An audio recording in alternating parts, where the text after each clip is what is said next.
देखिए, अभी हम torque on an electric dipole से रिलेटेड कुछ न्यूमेरिकल देखने जा रहे हैं ना। तो ये न्यूमेरिकल देखते हैं। देखिए, पहला क्वेश्चन आपका है, an electric dipole formed by two particles fix at the end of a light rod है, तो इसका मतलब मास उसका कैसा है, नेग्लिजिबल, ऑफ लेंथ एल।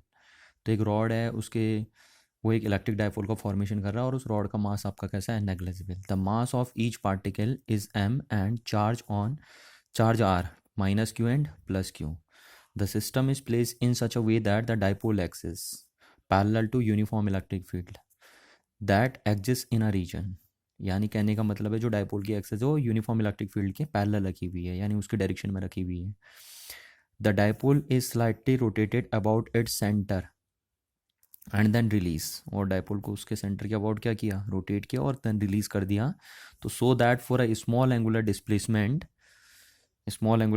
के लिए हमें क्या दिखाना है, the motion is angular simple harmonic, कि जो आपका मोशन होगा एंगुलर सिंपल हार्मोनिक होगा. And find its time period, और उसका हमें टाइम पीरियड भी कैलकुलेट करना है.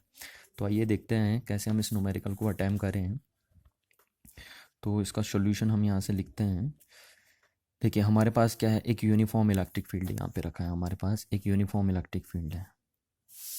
ये हमने मान लिया हमारे पास एक यूनिफॉर्म इलेक्ट्रिक फील्ड है. और इस यूनिफॉर्म इलेक्ट्रिक फील्ड में हमारा डाइपोल प्लेस किया हमने इस तरीके से कि डाइपोल की जो एक्सिस है वो इलेक्ट्रिक फील्ड की डायरेक्शन में हो. ये यूनिफॉर्म इलेक्ट्रिक फील्ड है और डाइपोल को यूनिफॉर्म इलेक्ट्रिक फील्ड की डायरेक्शन में रखा है. तो ये डाइपोल का चार्ज मैंने माइनस क्यू ले लिया और ये डाइपोल का चार्ज प्लस क्यू ले लिया ना. और इस एंड का मास इसका है एम, और इस एंड पे भी कितना मास रखा है, एम. क्वेश्चन में बोल रहा था कि दोनों एंड पे कितना मास रखा है, एम. और रॉड की लेंथ कितनी है, डाइपोल डाइपोल जो बनाया है वो एक रॉड के थ्रू बनाया है, लाइट रॉड है ना, और रॉड का मास नेग्लिजिबल है. और डायपोल के दोनों एंड पे एम एम मास के दो पार्टिकल लिखें, जिसपे एक माइनस क्यू चार्ज है और दूसरा कितना चार्ज है, प्लस क्यू चार्ज है. ठीक है. और डायपोल की जो एक्सिस है, यानी इसका जो डायपोल मोमेंट है, ये देखिए डायपोल मोमेंट पी, वो इलेक्ट्रिक फील्ड की डायरेक्शन में है. यानी कहने का मतलब वो कह रहा है कि डायपोल की एक्सिस कौन डिसाइड करेगा, डायपोल का डायपोल मोमेंट. तो कह रहा है जो डायपोल की एक्सिस वो इलेक्ट्रिक फील्ड के पैरेलल है. तो यानी डायपोल का डायपोल मोमेंट वेक्टर और इलेक्ट्रिक फील्ड वेक्टर क्या है, आपस में पैरेलल है. अब वो कह रहा है कि इस डायपोल की लेंथ भी हमें दी है, इस डायपोल की लेंथ हमें दी है एल है ना. अच्छा, अब इस डायपोल के सेंटर के अबाउट, उसके सेंटर के अबाउट कह रहा है आप रोटेट करते हैं और देन रिलीज करते हैं. तो मैंने माना स्मॉल स्मॉल रोटेट करना ना, आपको पता है ये कैसे रोटेट करना, आपको इसको स्लाइटली रोटेट करना है. तो मैंने माना मैंने डायपोल को स्लाइटली रोटेट कर दिया इस डायरेक्शन में. तो अब आपका डायपोल ये माइनस क्यू चार्ज यहाँ आ जाएगा, प्लस क्यू चार्ज यहाँ आ जाएगा और डायपोल मोमेंट ये हो जाएगा आपका. और आपने सपोज स्मॉल कितना डिस्प्लेसमेंट उसे रोटेट किया, थीटा रोटेट किया. तो आइए अब देखते हैं कि कैसे हम इसे अटैम्प्ट करें. तो देखो, अगर हम डायपोल को थोड़ा सा रोटेट करते हैं तो सपोज एट इंस्टेंट पे, किसी इंस्टेंट पे डायपोल कितना एंगल बना रहा है, थीटा एंगल बना रहा है इलेक्ट्रिक फील्ड के साथ. तो आपको पता है जब भी एक डायपोल को थीटा एंगल बनाते हुए रखते हैं हम इलेक्ट्रिक फील्ड में, तो उस पर एक टॉर्क काम करता है. और वो टॉर्क कितना होता है आपका, पी ई साइन थीटा, जहाँ थीटा किसके बीच का एंगल है, पी और ई के बीच का है ना. तो किसी इंस्टेंट पे वो थीटा एंगल बना रहा था, इसलिए उस पर इतना टॉर्क लगेगा. अब क्योंकि आपको पता है यहाँ पे थीटा स्मॉल है, तो हम देयरफॉर बोल सकते हैं कि साइन थीटा जो है वो थीटा है, क्योंकि थीटा कैसा है, since theta is small. Since आपका थीटा स्मॉल है तो हम साइन थीटा को थीटा लिख सकते हैं. तो ये जो टॉर्क लगा वो कितना लगा, पी ई थीटा लग गया आपका. ये टॉर्क लगा इस डाइपोल पे. और ये टॉर्क क्या करेगा, देखिए ये टॉर्क इस डाइपोल को इस इलेक्ट्रिक फील्ड की डायरेक्शन में लाने के लिए क्या करेगा, ट्राई करेगा, है ना. क्योंकि आपने डाइपोल को इधर को रोटेट किया है और आपको पता है जब भी पी वेक्टर और ई वेक्टर आपस में पैरेलल होते हैं तो उस टाइम डाइपोल स्टेबल इक्विलिब्रियम में होता है, स्टेबल इक्विलिब्रियम में होता है. और स्टेबल इक्विलिब्रियम में तो जब डाइपोल को आपने रोटेट इस तरीके से किया, इस तरीके से, देखिए एंगुलर डिस्प्लेसमेंट की डायरेक्शन ये रही आपकी, है ना. डाइपोल को अगर आप ऐसे रोटेट करते हैं तो ये, तो डाइपोल के अंदर एक टॉर्क क्रिएट हुआ जो इस डाइपोल को दोबारा इलेक्ट्रिक फील्ड में लाने की कोशिश करेगा. और उस टॉर्क की डायरेक्शन आप मैक्सवेल के राइट हैंड थंब रूल से बता सकते हैं कि देखिए डाइपोल इधर को रोटेट कराएगा, ये टॉर्क जो डाइपोल पे लग रहा है due to external electric field, और इस टॉर्क की डायरेक्शन इनवर्ड होगी. तो हम कह सकते हैं कि ये जो टॉर्क लग रहा है आपका और ये जो एंगुलर डिस्प्लेसमेंट है, देखिए एंगुलर डिस्प्लेसमेंट ये इस डायरेक्शन में है according to Maxwell right hand rule, और ये जो टॉर्क लग रहा है, ये टॉर्क इस डाइपोल पे जो लगा, ये एक्सटर्नल इलेक्ट्रिक फील्ड की वजह से लगा। वो किधर को लग रहा है, वो अंदर को लग रहा है, तो ये दोनों एक दूसरे के अपोजिट डायरेक्शन में, तो देयरफॉर हम यहाँ पे माइनस साइन लगा सकते हैं। तो एक तरीके से हम कह सकते हैं कि अगर हम डाइपोल को थीटा एंगल रोटेट करते हैं तो ये जो डाइपोल पे टॉर्क लगाता है, ये एक्सटर्नल इलेक्ट्रिक फील्ड, ये कहीं ना कहीं रिस्टोरिंग टॉर्क का काम करता है ना, रिस्टोरिंग टॉर्क का काम करता है, रिस्टोरिंग टॉर्क का काम करेगा। अब अगर ये रिस्टोरिंग टॉर्क का काम करेगा तो यहाँ से हमारी एक बात समझ में आती है कि जब भी एक रिस्टोरिंग टॉर्क का काम करेगा और ये डिस्प्लेसमेंट होता है, तो ये कंडीशन हो गई आपकी सिंपल हार्मोनिक मोशन की। ये कौन सी कंडीशन हो गई हमारी, सिंपल हार्मोनिक मोशन की कंडीशन हो गई कि जब भी रिस्टोरिंग टॉर्क डिस्प्लेसमेंट के क्या होता है, डायरेक्टली प्रोपोर्शनल होगा, तो एक रिस्टोरिंग ये सिंपल हार्मोनिक कंडीशन आ गई आपके यहाँ पर। तो अगर हम देखते हैं तो लीनियर मोशन में अगर हम देखते हैं, यहाँ पे तो एंगुलर मोशन हो रहा है, तो लीनियर मोशन में आपको पता है सिंपल हार्मोनिक की कंडीशन है कि restoring force is directly proportional to displacement vector. ये माइनस साइन ये बताता है कि डिस्प्लेसमेंट वेक्टर और रिस्टोरिंग फोर्स क्या होते हैं, अपोजिट डायरेक्शन में।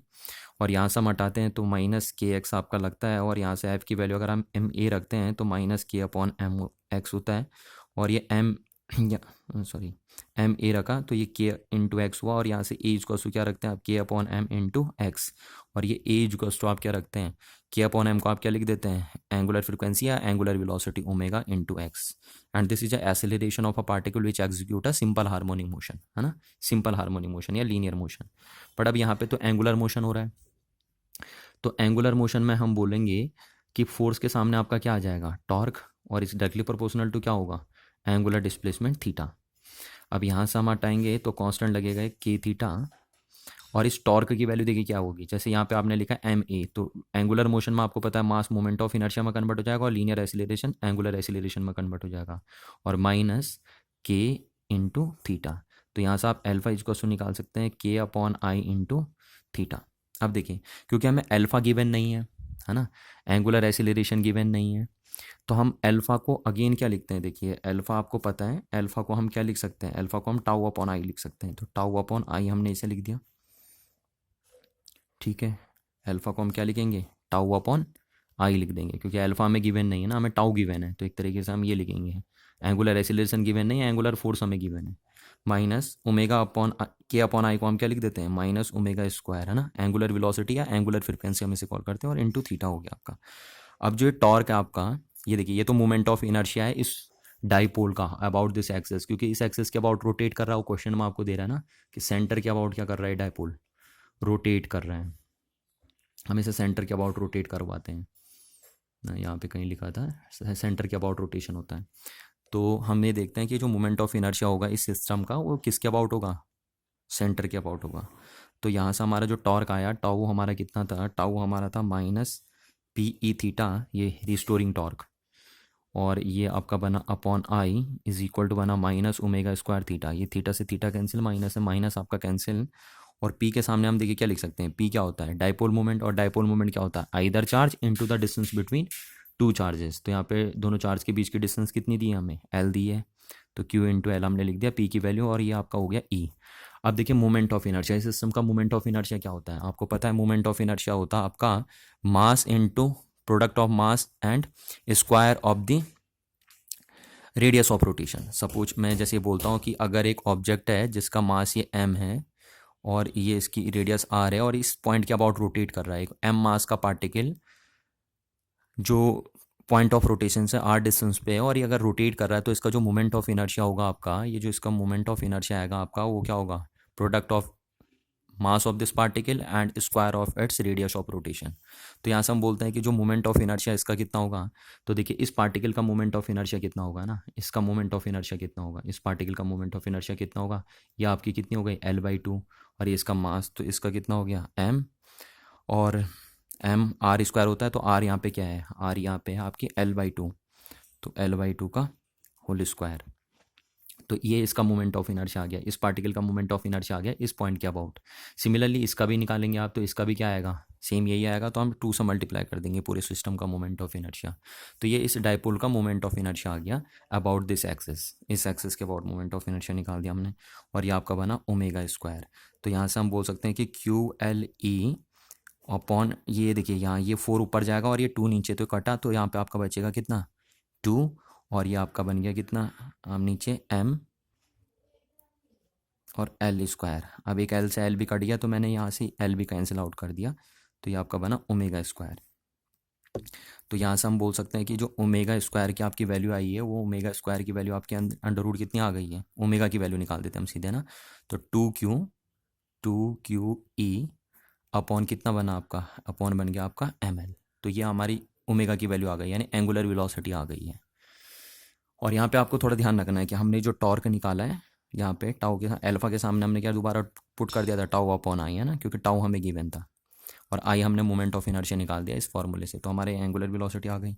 तो ये एंगुलर वेलोसिटी है इस डाइपोल की, या एंगुलर फ्रीक्वेंसी इस डाइपोल की। अब हमें पूछा था इसका टाइम पीरियड, तो आपको पता है कि जो टाइम पीरियड होता है क्या होता है, वो एंगुलर डिस्प्लेसमेंट अपॉन टाइम है ना। तो एंगुलर डिस्प्लेसमेंट हमने कितना कर दिया, पूरे रोटेशन के लिए 2 पाई, तो पूरे रोटेशन में जो टाइम लगता है उसको हम क्या बोलते हैं, capital time period. Sorry, angular velocity equals to, ये लिखा मैंने, angular velocity equals to angular displacement upon time. और अगर पूरा डिस्प्लेसमेंट मैंने 2 पाई का कर दिया तो टाइम कितना हो गया आपका, कैपिटल टी लगता है ना, जिसको हम टाइम पीरियड कॉल करते हैं। तो यहाँ से टी इक्वल्स टू क्या आ गया आपका, 2 pi upon omega.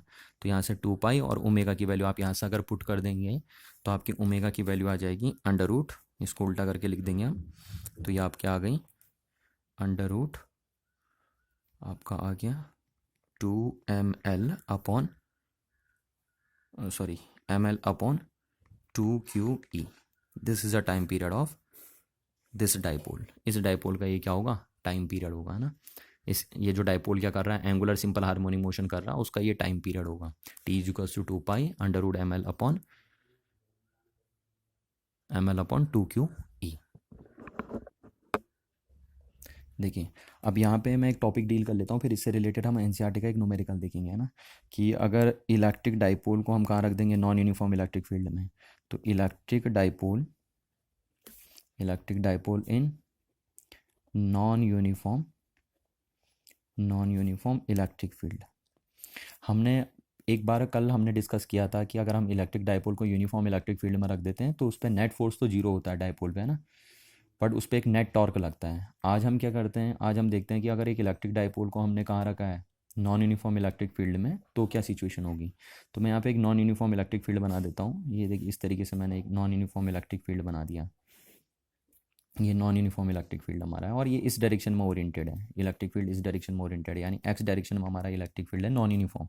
Non uniform इसलिए बोला क्योंकि देखो आपको पता है यहाँ इलेक्ट्रिक फील्ड लाइन ज़्यादा है, तो यहाँ इलेक्ट्रिक फील्ड की वैल्यू अगर मैं मान लेता हूँ E1 है, इस पॉइंट पे E1 है, और इधर को इस पॉइंट पे E1 है इलेक्ट्रिक फील्ड की वैल्यू, और इस पॉइंट पे E2 है।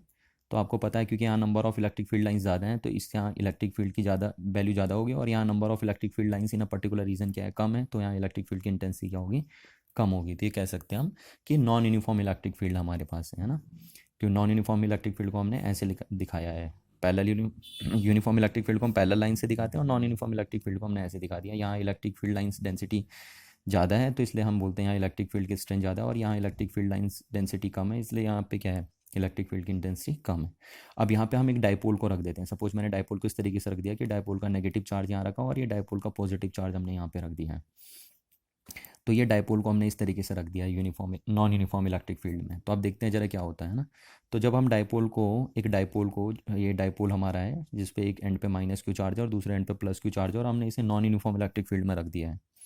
तो अब देखते हैं इस पर नेट फोर्स कितना लगता है। तो देखिए, पहले इस पॉइंट पे किधर फोर्स लगेगा, आपको पता है नेगेटिव चार्ज पे अगर फील्ड इस डायरेक्शन में है तो फोर्स इस डायरेक्शन में लगेगा, और कितना फोर्स लगेगा उसको हमने बोल दिया सपोज F1, और ये F1 की वैल्यू कितनी होगी, Q, और इस पॉइंट पे इलेक्ट्रिक फील्ड कितना है, 2 है, तो इसलिए मैंने QE2 बोल दिया। ये इलेक्ट्रिक फील्ड है इस पॉइंट पे। अब नेक्स्ट हम कैलकुलेट करते हैं कि इस पॉइंट पे इलेक्ट्रिक फोर्स किस डायरेक्शन में लगेगा। तो ये फोर्स रहा, ये F1 फोर्स है इस पॉइंट पे Q चार्ज पे। अब इस चार्ज पे हम फोर्स देखते हैं कि किस डायरेक्शन में लगेगा। तो ये इस डायरेक्शन में फोर्स लगा और हमने इसको F2 नाम दे दिया। तो इस पे कितना फोर्स लगेगा, Q इंटू E। आपको पता है पॉजिटिव चार्ज पे फील्ड और फोर्स क्या होते हैं, सेम डायरेक्शन में होते हैं, तो इस पे QE फोर्स लगा इस डायरेक्शन में।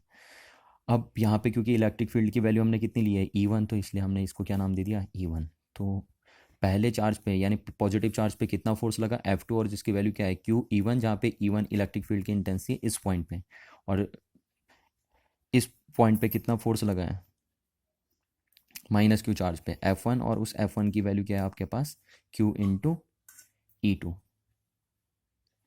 अब हम क्या करते हैं कि हम नेट फोर्स देखते हैं। अगर तो नेट फोर्स देखिए, अगर आपकी नेट फोर्स क्या है तो आपको पता है इन दोनों में से बड़ा कौन सा है।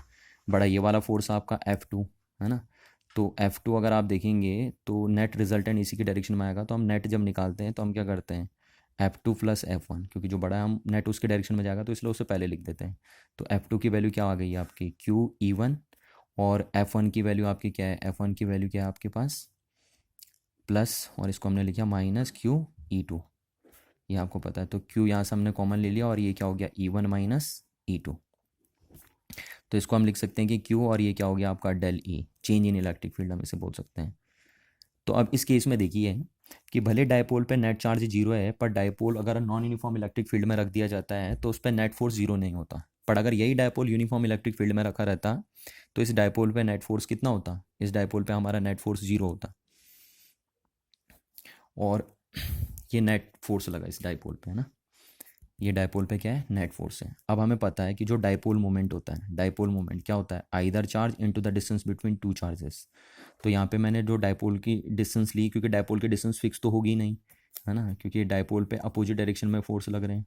तो ये जो हमने अगर डायपोल की डिस्टेंस ले ली, तो इस डायपोल की अगर लेंथ हम ले लेते हैं कि डेल्टा एक्स है, कितनी है डेल्टा एक्स, इस डायपोल की लेंथ है, डायपोल की लेंथ है डेल्टा एक्स ले लेते हैं हम किसी इंस्टेंट पे। तो ये इसका डायपोल मोमेंट हो जाएगा, ये इसका डायपोल मोमेंट हो गया। तो यहाँ से हम बोल सकते हैं कि Q की वैल्यू हम कितना पुट कर सकते हैं, P अपॉन डेल्टा एक्स।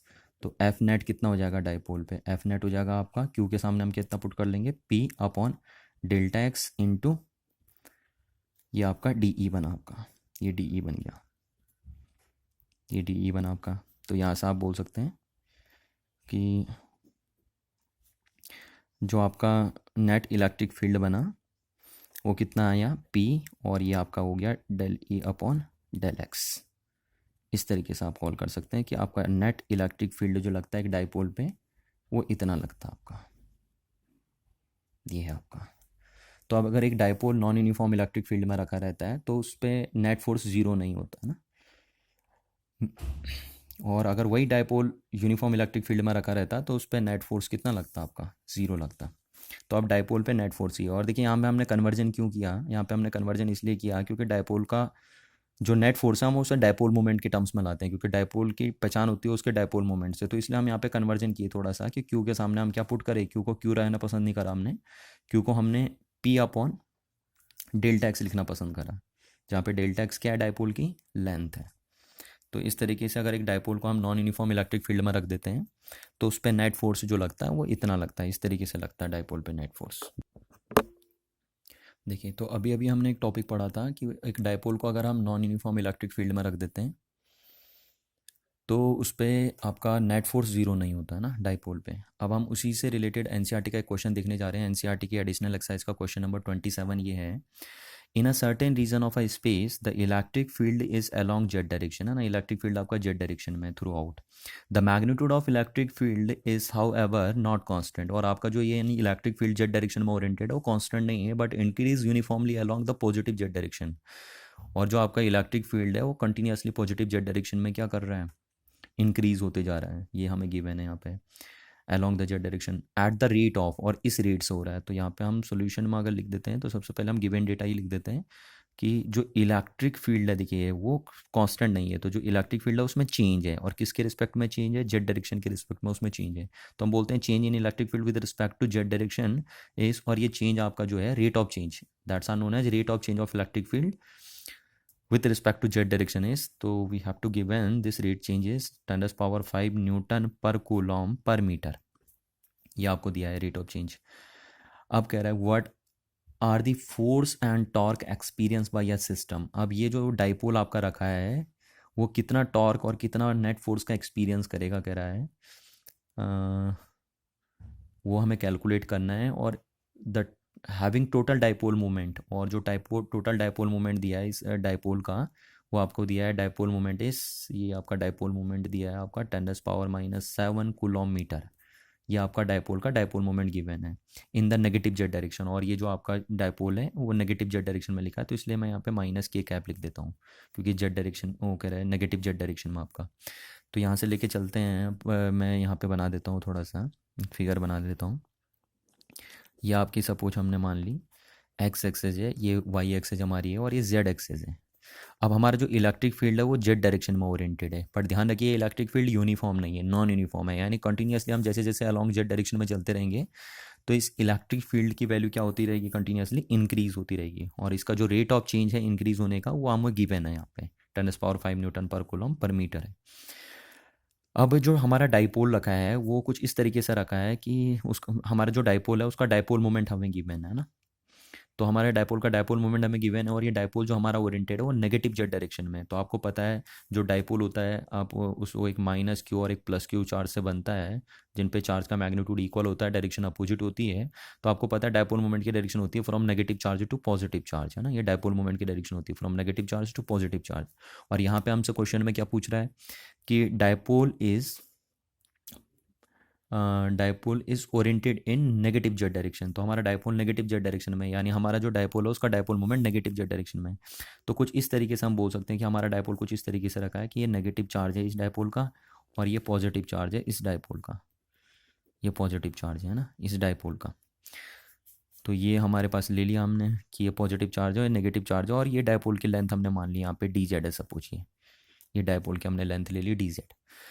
तो ये डाइपोल का डाइपोल मोमेंट किस डायरेक्शन में है, नेगेटिव डायरेक्शन में है। तो ये देखिए नेगेटिव डायरेक्शन में आ गया हमारा डाइपोल मोमेंट। तो हमने इस तरीके से अपना डाइपोल रख दिया ना, उसने खुद ही क्वेश्चन में कह रखा है कि डाइपोल का जो डाइपोल मोमेंट है वो नेगेटिव जेड डायरेक्शन में, यानी हमारा डाइपोल इस तरीके से ओरिएंटेड होगा यहाँ पे, और इस डाइपोल का डाइपोल मोमेंट हमें गिवन है। अब वो कह रहा है इस डाइपोल पे नेट फोर्स कितना लग रहा है हमें वो कैलकुलेट करना है। तो आपको पता है देखिए इस पॉइंट पे फोर्स किधर लगेगा ना, क्योंकि इस पॉइंट पे इलेक्ट्रिक फील्ड, अब देखिए हम बोलते हैं इस पॉइंट पे अगर इलेक्ट्रिक फील्ड है, सपोज हमारा इलेक्ट्रिक फील्ड इस पॉइंट पे E1 है और इस पॉइंट पे इलेक्ट्रिक फील्ड हमारा क्या है E2 है। तो हमें पता है देखिए आपको क्वेश्चन में गिवन है कि इलेक्ट्रिक फील्ड इस डायरेक्शन में कंटिन्यूसली इंक्रीज हो रहा है, तो यानी नॉन यूनिफॉर्म फील्ड है, और नॉन यूनिफॉर्म फील्ड में हमने बोल दिया कि इस पॉइंट पे हमारा इलेक्ट्रिक फील्ड की इंटेंसिटी कितनी है E1, और इस पॉइंट पे इलेक्ट्रिक फील्ड की इंटेंसिटी कितनी मान ली हमने E2। और ये हमें पता है यहाँ से कि E2 जो होगा वो लेस देन होगा E1 के। क्यों, क्योंकि यहाँ पे इलेक्ट्रिक फील्ड इंक्रीज हो रहा है, तो जाहिर सी बात है ये वाला फील्ड ज़्यादा होगा as compared to this field.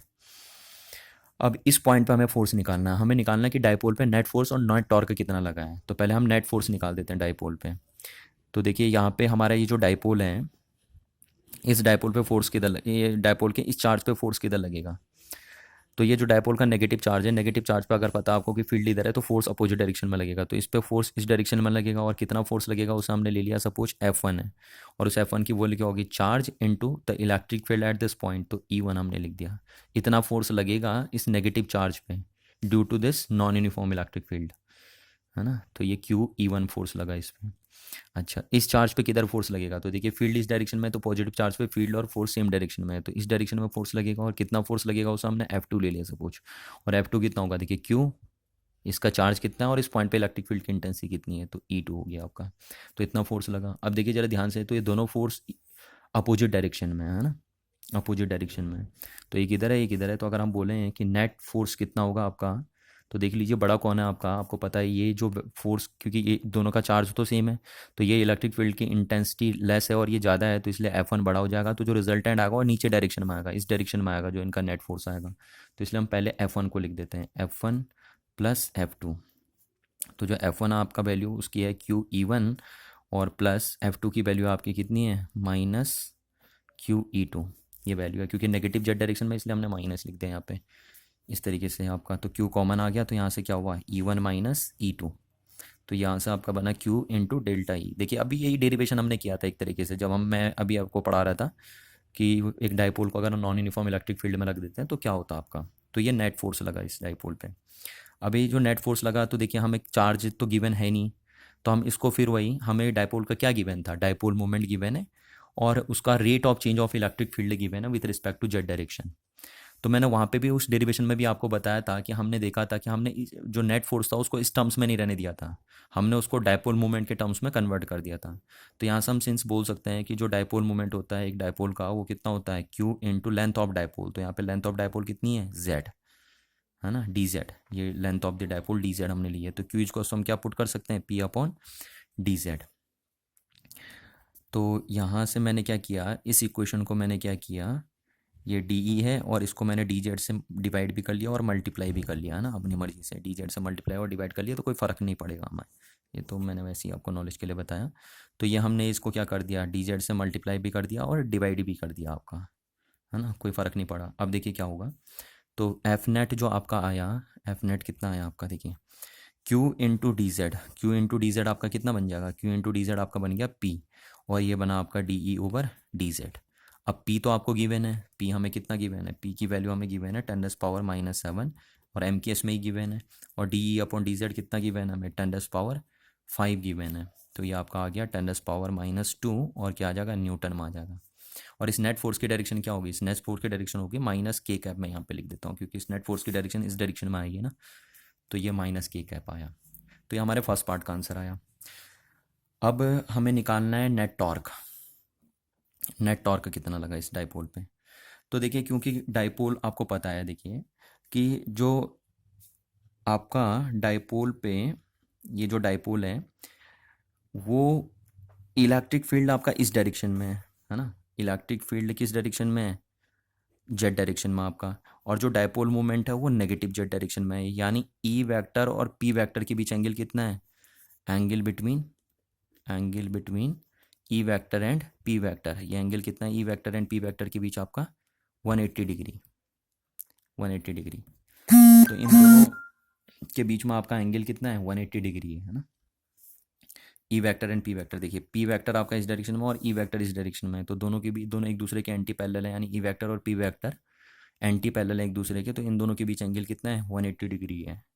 अब इन दोनों के बीच अगर एंगल 180 डिग्री है तो हम यहाँ से बोलेंगे कि जो नेट टॉर्क लगेगा वो कितना होगा, इस पे 0 होगा, है ना, इस सिस्टम पे नेट टॉर्क कितना होगा, 0 होगा, नेट टॉर्क लगेगा ही नहीं इस डाइपोल पे।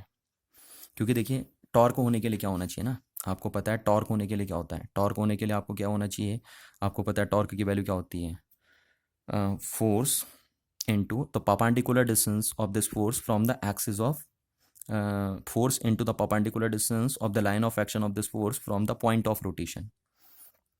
तो यहाँ पे कोई perpendicular distance of the force तो है ही नहीं, क्योंकि फोर्स इस डायरेक्शन में लग रहा है आपका, जिस डायरेक्शन में इलेक्ट्रिक फील्ड है उसके एंटी पैरेलल आपका लग रहा है फोर्स, तो इसलिए यहाँ पे नेट टॉर्क कितना लगेगा आपका 0 लगेगा।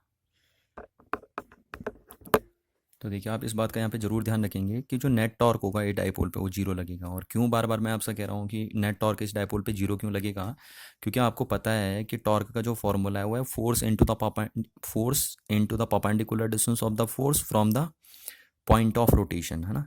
और अब आप ध्यान से यहाँ जरा देखिए, तो जो नेट फोर्स लग रहा है वो पॉइंट ऑफ रोटेशन, अगर आप इस डाइपोल को रोटेट करते हो तो किसी इस पॉइंट या इस पॉइंट के अबाउट ही तो रोटेट करोगे आप डाइपोल को, है ना। तो जो आपका नेट फोर्स है या जो आपका फोर्स है वो तो पॉइंट ऑफ रोटेशन पे ही लग गया ना, एक तरीके से कहाँ पे लग रहा है आपका, अगर ये पॉइंट ऑफ रोटेशन है और आप उसी पॉइंट ऑफ रोटेशन पे फोर्स लगा दे रहे हैं, ये देखिए आप डाइपोल को रोटेट करते तो इन्हीं पॉइंट के अबाउट तो करते कहीं पे भी, और आप उसी पॉइंट पे फोर्स लगा दे रहे हो, तो अगर आपका force direct point of rotation पे लगा तो देखिए आपकी क्या आएगी, perpendicular distance of the line of action of the force from the point of rotation क्या हो जाएगी 0, और उस 0 होने से आपका नेट टॉर्क कितना हो जाएगा डाइपोल पे 0। तो इस सिचुएशन में हम कहेंगे कि डाइपोल पे क्या नहीं लगेगा, कोई भी नेट टॉर्क अप्लाई नहीं होगा। और क्यों नहीं हो रहा है, क्योंकि जो आपका फोर्स लग रहा है वो डाइपोल के मतलब इस डाइपोल को आपका अगर कोई भी पॉइंट ऑफ रोटेशन अगर आप इस डाइपोल के ऊपर देखेंगे तो डायरेक्ट उस पॉइंट ऑफ रोटेशन पे ही आपका फोर्स लग जा रहा है। तो जब भी ऐसी सिचुएशन आती है तो उस केस में आपका तो perpendicular distance of the force from the point of rotation क्या हो जाएगी 0 हो जाएगी, और उस वजह से आपका नेट टॉर्क कितना हो जाएगा 0 हो जाएगा। तो ये आपका क्वेश्चन है।